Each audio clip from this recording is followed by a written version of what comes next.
friends, and welcome back to my channel. My name is Cheryl and today I'm here to bring you my best and most favorite books of 2018. And like my least favorite books of 2018 video, this list is kind of short. I did not read very many books, so I have 4 here to talk about, and without further ado, let's get into it. The first book I read was actually the first book I read in the year, and that was The Last Wish, which is the first short story collection in the Witcher series.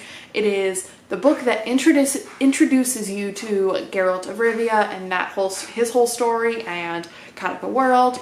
And Geralt is a monster hunter. He is a mutant. He is tasked with hunting down monsters for pay. And yeah, so it follows his story and how he kind of has met some of these characters that are just staples in the series. So I quite enjoyed this kind of setup novel, and it wasn't the first one that the author has written, so it actually was easier to read than the first one in the original series, which I have read.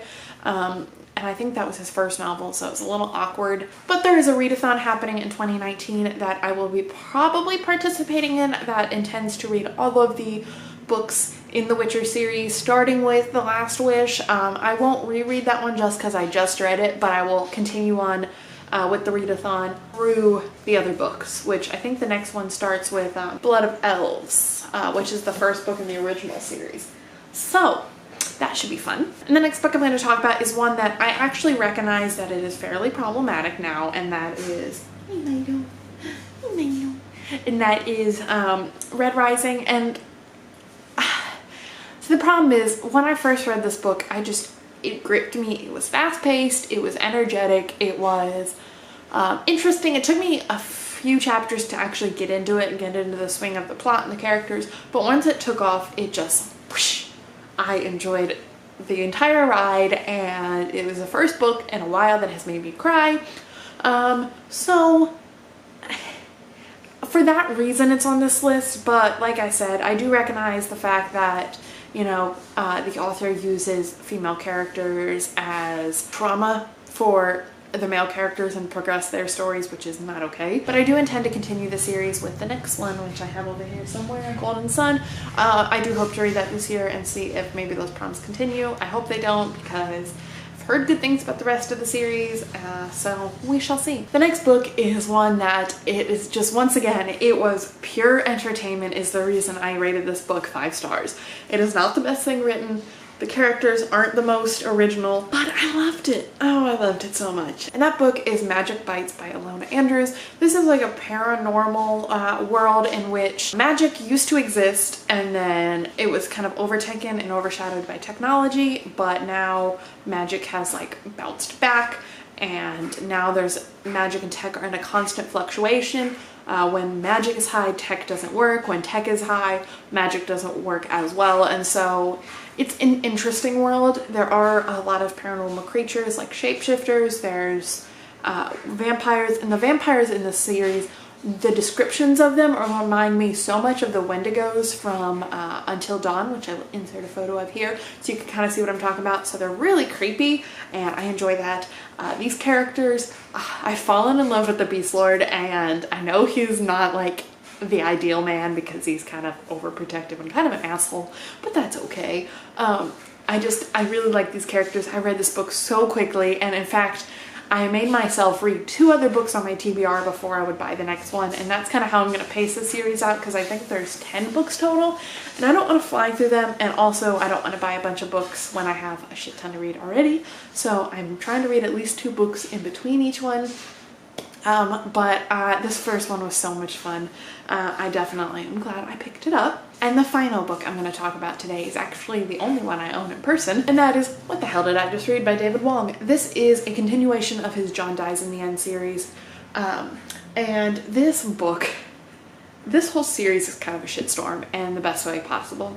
Basically, it follows David and John, who took a drug which they called soy sauce, and this drug has killed everyone who has taken it but them.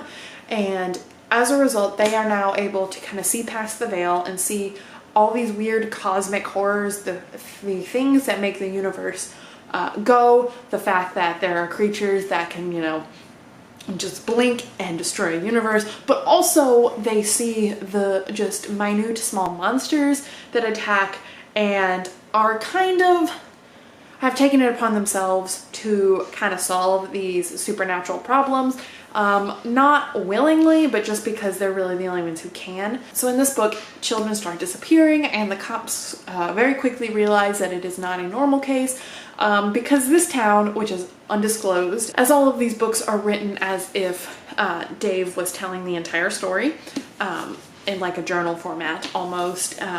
So in the town of undisclosed, everyone knows things aren't right. Everyone knows there are things that happen that shouldn't happen, but not everyone can actually see them. So the cops pretty quickly realized that this was a problem that they were not going to be able to solve, so they called these two guys, and the shenanigans ensued from there.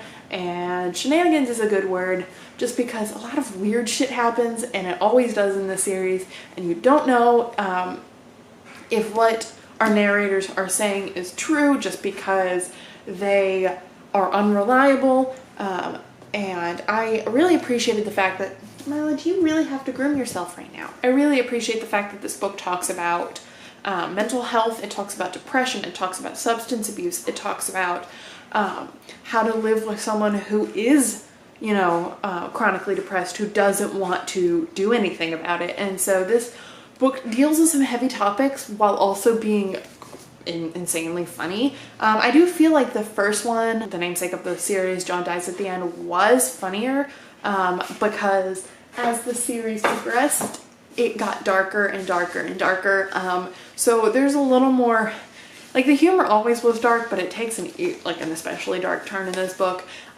So if you like dark humor and cosmic horrors, I would definitely check this series out. It's weird, and that's the best way I can describe it. So those are all my favorite books of 2018. Let me know some of your favorites down below, and I will see all of you guys in my next video. Bye!